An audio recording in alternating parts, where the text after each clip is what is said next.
God absolutely rewards bold courage and bold movement, and absolutely dismisses any kind of stagnation or complacency, etc.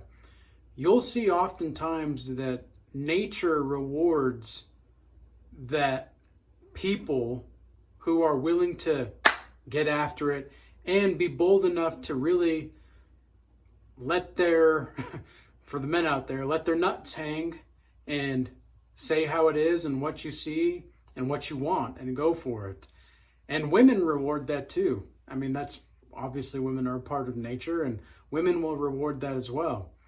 But for anybody out there that is listening to this, sometimes you're going to be feeling like you're going and you're going and you're going and you're going, and you just are not getting anywhere.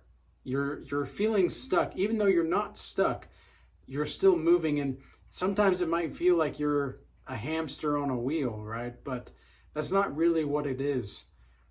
Sometimes you have to just simply have patience, because the more you're able to wait sometimes, the bigger the blessing's going to be. And that's exactly what this is going to be about for you, is your blessings.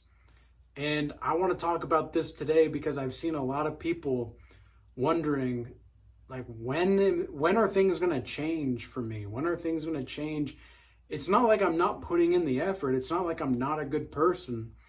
It's that I'm so much so trying to be a good person, and it feels like I'm being punished for it. Well, welcome to living in accordance to God's laws, statutes, and commandments. You're going to get punished for having honest depth. And this is something I realized over the last couple of days, is not just social media, but society in general will punish people that have an honest depth to them and an intelligent, educated mind. Whereas it'll reward, not just society, but also social media as well. It will reward this vain, surface level blech.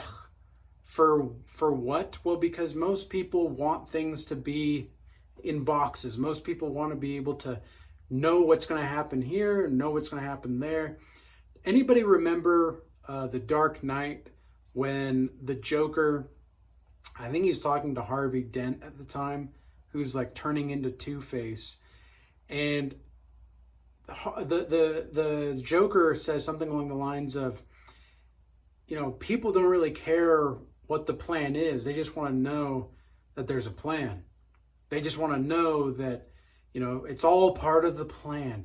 And the Joker says something like, if I were to bomb a hospital or whatever tomorrow, nobody would bat an eye. But if I say one little old mayor will die, people lose their minds. And it's very much so the case.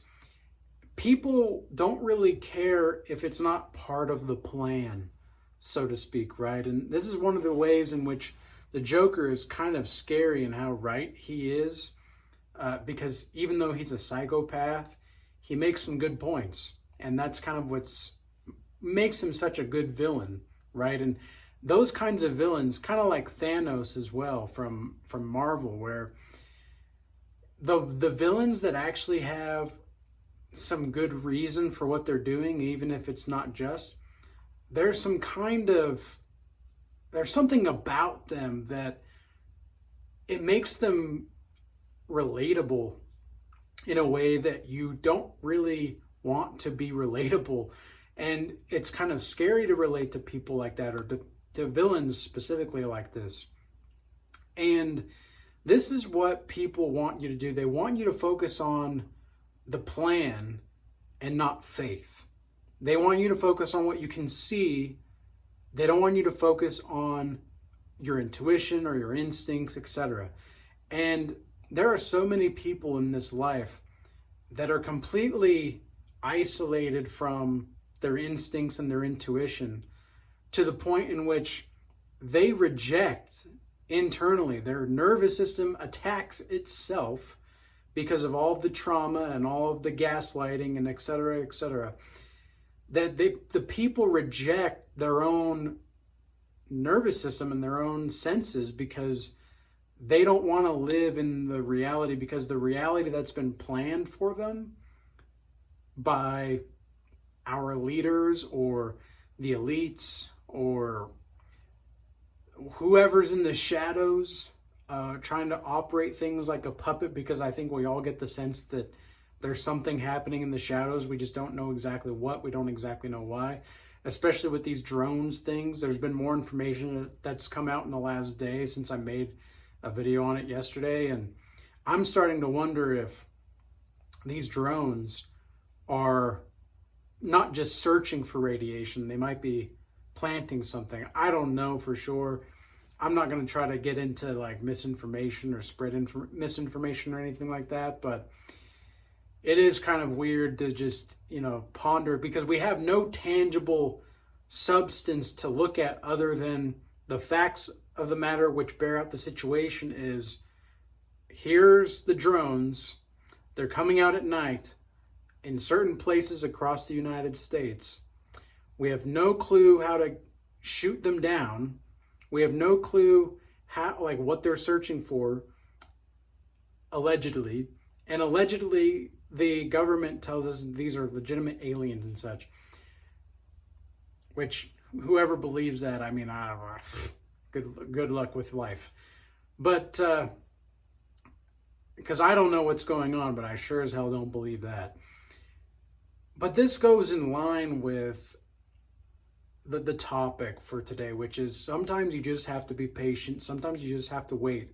Sometimes you have to rely on your own instincts and intuition, even though it's like the world is telling you something completely different, and you have no choice but to walk in faith. And the Bible says that we walk in faith and not by sight, right? So anybody that's actually following the Most High God is striving for that, continuous striving for excellence in that regard.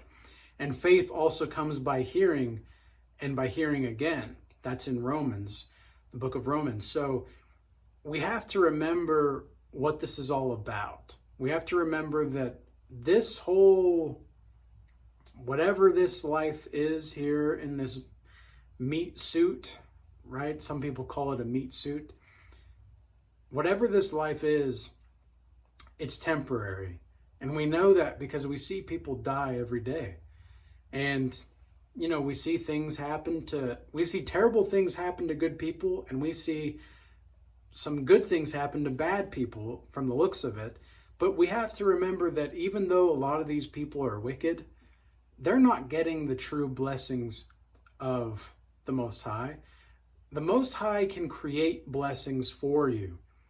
The devil just takes somebody else's from somebody else and steals them and tries to snatch it away and give it to his minions and people that the devil cannot create. The devil can only destroy.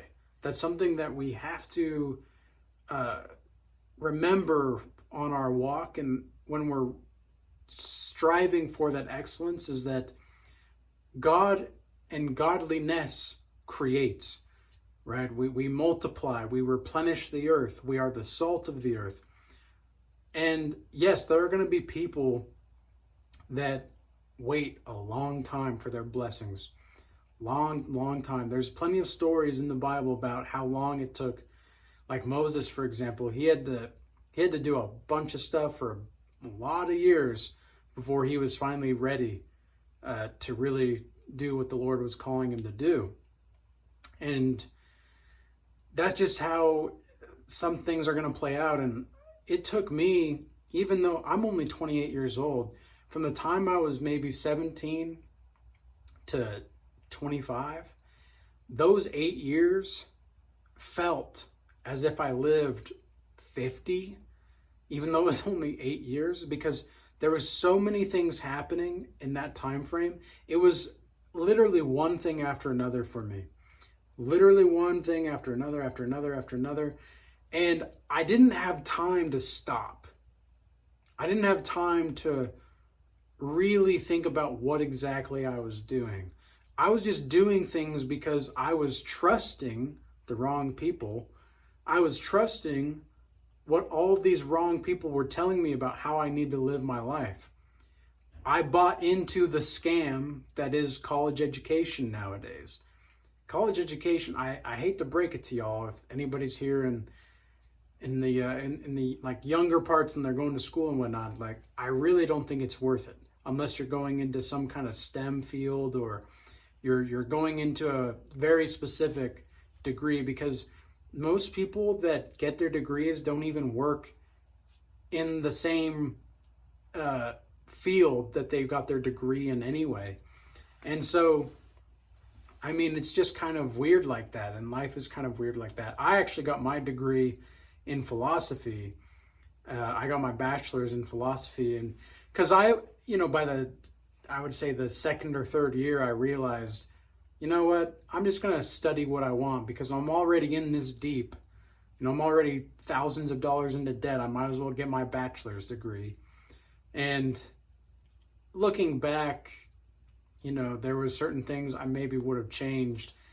I don't necessarily regret getting a college education because it was able to introduce me to a lot of different things. But I will say this, I learned more outside of college since I graduated from the university in 2019. I've learned more outside of college than I ever did inside college because I had real world experience to draw on. The biggest thing that I got from my college education was a logical, psychological, and spiritual foundation that I didn't even know I was creating and attaining until after college. And so that was something that was great. But again, that wasn't necessarily the college. It wasn't the university professors that did that. Sure, there were a few professors that were really good professors. But I would say 90% of the other professors were just there to be there. Most of them were tenured. And it's not to talk bad on the universities necessarily. It's just the way that it is now. And the gender studies have taken over. Feminism has taken over. I mean, you can't even have a discussion of ideas without being ostracized. I was called racist and misogynist after class one time.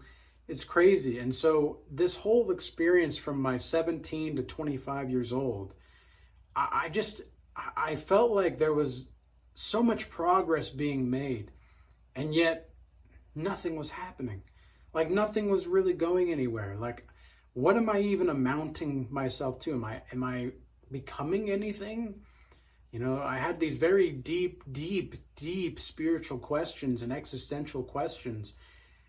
And it didn't seem like anybody had the answers because they just weren't thinking about things on the level that I was. And I started to ask myself at certain points, specifically through my 22 to 25 years old, I was thinking to myself, man, I don't feel crazy, but people are acting like I'm crazy. And this doesn't make sense. Well, it all started to make sense when I didn't find Christ, he found me. When I was the one that was lost. When I was 25, and that's when things really changed. And it was almost like within 6 to 12 months after following Christ, I immediately had a completely newfound sense of understanding of reality, and it was beautiful. I mean, it was just amazing.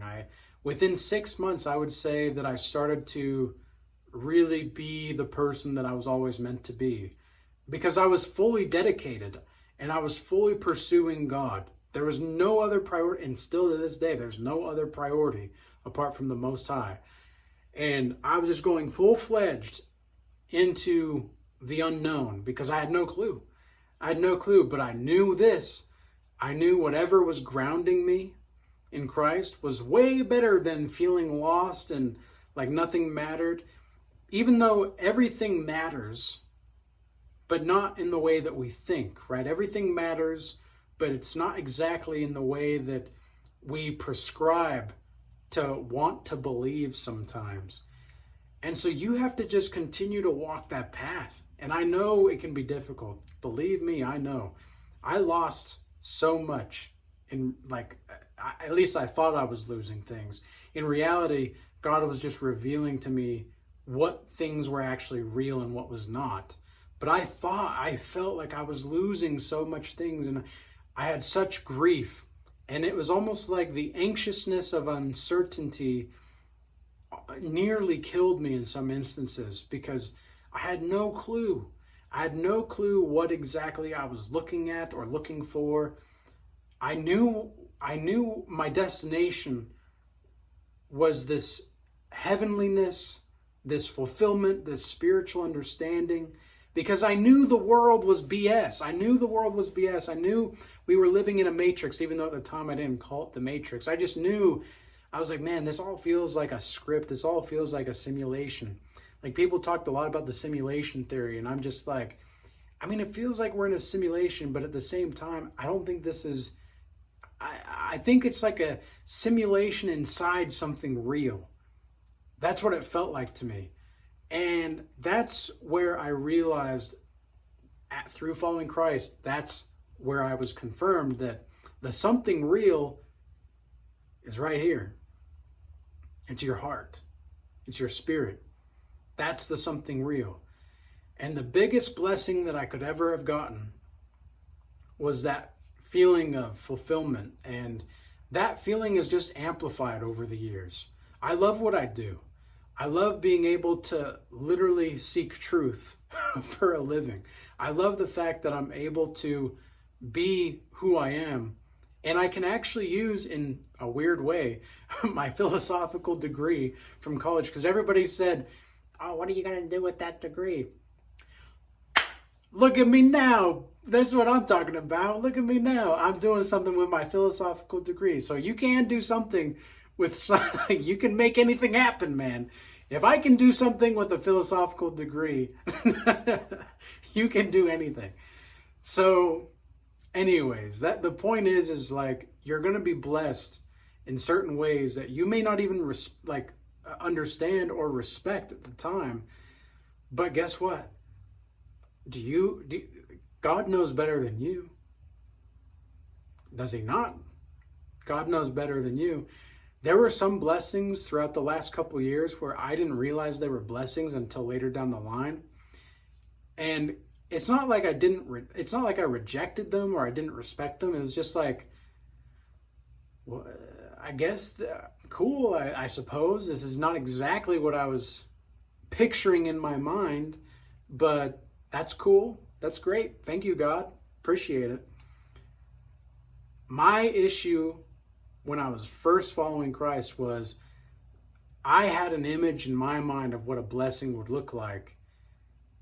And I thought it was going to be a certain way, but God had other plans. It was kind of like, how do I say this? I'm trying to look around for like an example I can use. But it's kind of like, I had like this rose in my mind. I had a rose in my mind of like what the blessing would look like, symbolically, let's say. Symbolically, it was like this rose. But in reality, God wanted to give me a bouquet of flowers, of all these different kinds of flowers, spiritually and symbolically speaking. But I was just asking for the rose. I didn't even know that God could give me all of this like banquet of flowers or whatnot. I didn't even know he could do that. I thought he could only do this one rose. But I had to wait for that banquet. I had to wait for the bouquet of roses. And that's where things got misaligned for me in the beginning. But I soon realized very quickly, like, oh, okay, just trust him. Just trust. That's all I can do. Just trust. Trust in the Lord. Lean not on my own understanding, right? Lean not on my own understanding, but just trust that he's going to do what he's going to do, and he's going to give me what I deserve in this life or the next. And again, this life is temporary. So if you're waiting a long time for certain things to happen, it's okay. It's really okay. It may not be what you think that it is, but God has something better in mind for you. So with all that being said, we do have the Art of War class series beginning in the paid community for the Regal Change Academy, and I'm super stoked for that. If you want to sign up for the paid community now. You can check that out in the link in the description box below. We also have, for a regular membership, you get 2 weekly Bible study calls as well as a weekly group call, a Regal assembly where we congregate. And then we have the free Discord where you have a few different kinds of free resources available as well as the godly community. But the paid community is really for the people that are serious, people that are really about wanting to change their minds, bodies, and souls and not letting anything stop them. And that's the kind of like-minded people that we want to have around. And then we also, well, before I get into that, actually, I want to just say that I appreciate you guys all watching. I appreciate everything as far as the support and everybody that's been moving from the YouTube platform over to the X and the Rumble platform. I appreciate your guys' support there as well. And yeah, guys, like, to really round off this video, I just want to encourage people that if you're going through a time where it seems like you're not being rewarded for the hard work that you're putting in, literally you have to just trust the process. You not just literally, but figuratively and metaphorically and symbolically. It's all the illies. You have to just trust that. So with that being said, peace be with you all. Till next time.